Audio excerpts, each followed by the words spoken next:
What's going on, everybody? It's the Alpha Wolf. Welcome to Project Bulk. Now, I woke up this morning and I'm feeling real good.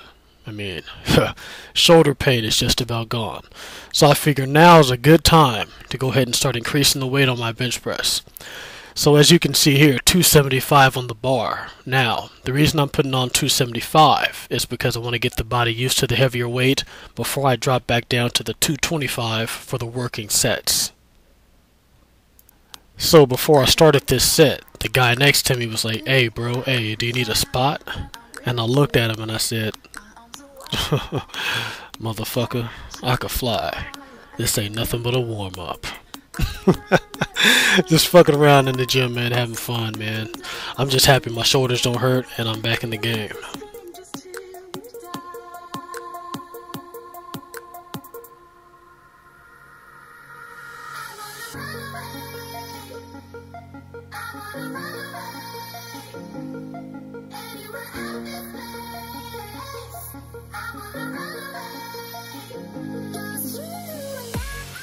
But, in all seriousness, when you're pushing up on the bench press, make sure you're also breathing out. Exhale as you push up. Inhale as you lower the weight down. Control the weight. Don't let it bounce off your chest. I see a lot of people do that back in high school. A lot of guys would lower it really fast and get that little bounce off your chest. And, you know, you're taking away from the tension, the time under tension. Plus, you know, it's just not really safe to do. So, especially when you're working with a heavier weight, you get used to doing it with medium-ish weights, and then one day, you know, your mind-muscle connection kicks in and you're attempting something really heavy, and you're going to try that, and you might just damage yourself. So, control the weight when it goes down. Exhale as you push up. When you exhale as you push up, you give yourself so much more power, and you also, at the same time, grind your feet into the ground. Don't move them out of place, but just press down. Use your feet as leverage, and that weight's going to go up nice and smooth.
Now I'm just going to keep hitting you guys with tips. Now, another tip.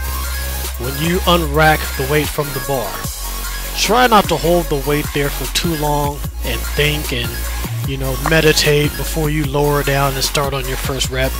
As soon as you pull that weight off, immediately control it going down and go right, you know, and get into the bench pressing motion. The reason for that being is it takes away your energy. Even though you're in a locked out position, you're slowly depleting your power that you could be using, you know, throughout that whole set. So as soon as you take it off, go right down immediately. I actually had a problem doing that, and somebody stepped to me and told me, "Hey bro, you're holding it a little too long." I would actually take it off, and I would, you know, maybe I wouldn't count to 3 literally, but it seems like maybe 3 or 4 seconds would come before I actually lowered the weight to start the first rep. And, you know, as I noticed once he, you know, told me, "Hey bro, you should try this way," and I started doing it, it worked. You know, I can see, okay, I got a little more energy, and it gets you more, you know, it just makes the workout more intense. So, you know, like I said, you know, people are gonna step to you sometimes. They got good advice, sometimes they got bad advice. You know, that right there didn't seem like anything bad at all. You know, I'm not one of those ego-driven guys who thinks he's doing everything right. You know, nobody's perfect. So I take the criticism, and if it's justified, I'll go ahead and I'll implement it, or I'll see how it works. I'm not just gonna do any dumbass thing somebody says. But that right there made a lot of sense, and it works. So when you take that weight off, just drop it down. Don't hold it there for too long, because you're gonna deplete your power that you could be using during that set.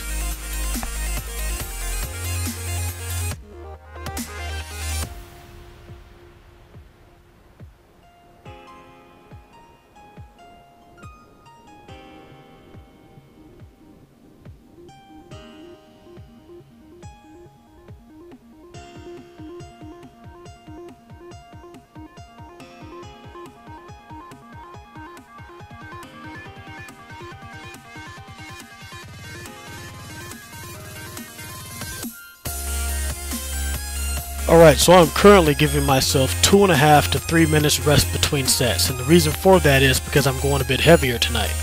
If I was doing, lighter, like around 185, I wouldn't need as much time because the weight's lighter, but giving myself 2.5 to 3 minutes between sets when I'm doing a heavier exercise means that I'm going to be able to get more reps out of each set.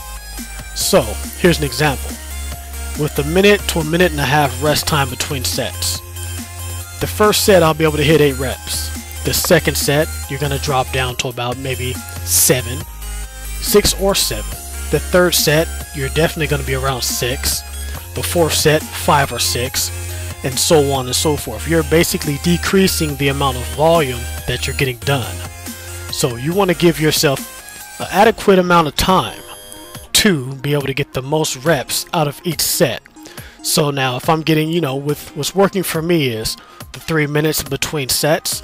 That first set, getting the maximum. The second set, I'm getting the maximum. The third, I'm getting, maybe a rep under, but I'm getting more volume out of what I'm doing. And between sets, I'm not just, on Facebook or lollygagging around. I like to keep my heart rate going. So I'm either shadow boxing, or I'm like, just pacing back and forth, kind of like Darth Maul. I just want to keep my heart rate going, because if you let your heart rate decrease and you start to, get into that little slumber mode, resting between the set and just, staring at the TV or on Facebook, now you're getting lethargic, you're falling asleep, and you're taking away the intensity from your workout. So I'm in the MMA, I've been in martial arts my whole life. So I'm either shadow boxing or doing something like that, throwing a few knees, keeping my heart rate up, not exerting myself too much, because I do want to keep my energy, but I'm keeping my heart rate up so that my workout's going to be intense. So you want to keep your intensity up, give yourself adequate rest, stay hydrated between every set, take a water bottle with you, continue to drink on that bottle and fill it up throughout your whole workout, from the time you walk in to the time you walk out.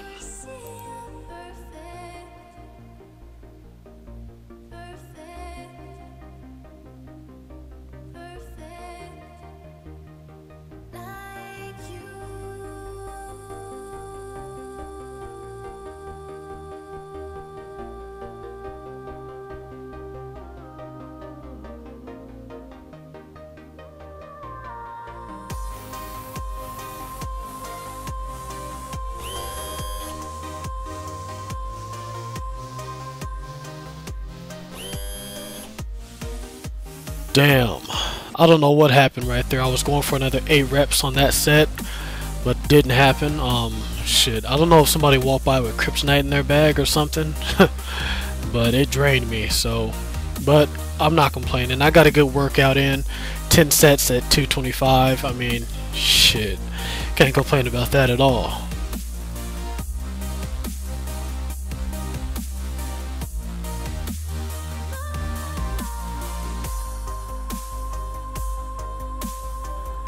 Gonna work on my chest with a little bit of that Superfly. Nah, but I really like this machine here. For overall chest development, it's great. As you can see, as I contract, you can see the muscles flaring, even though I'm kind of chubby now because I'm bulking. You can still see the muscles flaring in there as I contract. Now, there was a machine in California that I used at an old gym. I don't know the name of the machine, but it didn't have the hand grips like this one here does. That machine had these vertical foam pads covered in leather, and you place your arms parallel and you just pretty much just squeeze in and get a nice deep contraction. And I love the way that machine felt. I will work on that thing for hours, but unfortunately this gym doesn't have one. And at first, when I first started using this, I didn't really like it, but I just stuck with it because I know that it had to be done. So that's where the discipline kicked in. And I found my groove, found my the seat could be adjusted, found my right adjustment, and now it's it's working out fine for me. I didn't give it one shot, not like it, and just not ever do it again. I made it work for me. Now I have the perfect groove. I think the seat's on about level 5. Got the pin set, got the hand positioning down, I got my groove, and I get in there and I work, man. When I first started on this machine here, I would get a crazy chest cramp, like every time. And people will look at me and I'm just kind of like trying to play it off like I'm alright, but I'm look like I'm having a heart attack or something. But when you get a chest cramp like that, you're getting in some good reps, some good deep muscle tissue breaking down when your chest locks up on you. So yeah, if you have this machine or something similar and you don't like it, adjust it, play around with it, try different positions, maybe sit up straighter, I don't know. Just find something that works for you, because trust me, this right here is great for chest development. Working with those baby weights. I got the 15s, and the reason I'm using the 15s right now is because I just got back. I just got off that little shoulder pain thing. My shoulders are finally feeling good. So I don't want to, go right back into, what do the Hodge twins call it? Snap City? Yeah, I don't want to go back to Snap City. It's dark, cold, and rainy there all the time. Fuck Snap City. I don't want to go back there. I want to, I want to keep my progress going, so I'm not showing off for anybody. It's not some weightlifting contest in here. This is me doing my personal thing. And my deltoids respond really good to high rep ranges or to the heavier, so I can go in on this particular exercise, on this muscle part, excuse me, and do higher reps and get a really good tear down of the muscles, really good breakdown of the muscles. Now, as the weeks go on, or the days go on, I might throw on the 25s, or the 20s or the 25s. It's been a while since I've done the 30s actually. It's been about a month, but I do these every single workout. So, if there's a day where I'm feeling like I'm not gonna set myself back, I'll go ahead and grab the 30s, Now, there's no need for me to grab the 35s and the 40s. I'm not a 250-pound guy, so there's no need for me to go all the way up to the end of the dumbbell rack trying to impress people. I stay within my range and I do what works for me. But right now, these baby weights are doing its job. I mean, the burn's kicking ass, like seriously.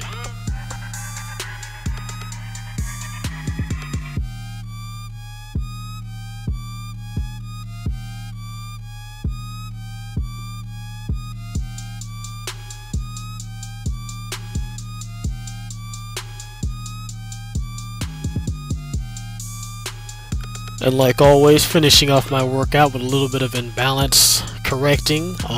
For anyone new who's watching the video, who's never watched any other video, who doesn't know why I'm only doing the one arm, it's because of a bench press incident I had. And I will make a video in the future about that, describing how and how to prevent it from happening to you. But my right chest and my right tricep is, you can't really see it right offhand. You have to really stare at it, but I can notice it. There's a slight imbalance. It's just slightly smaller. Not too bad, nothing to really trip about, but I'm working on it because, like I said, this is bodybuilding and I'm building my body and my physique to make it as aesthetic as I want it to be, the way I want it to look. And so I'm working on it, and the machines that I'm using to correct this is, these tricep rope pulls, cable pulls, and there is a dip machine on the other side of the gym that I also use, and I only use the one arm, and it's hitting the chest and the tricep. But that's going to conclude this commentary and this video, you guys. So I hope I motivated you to get into the gym and kick some ass. So until next time, get into the gym, do work, and muscle up.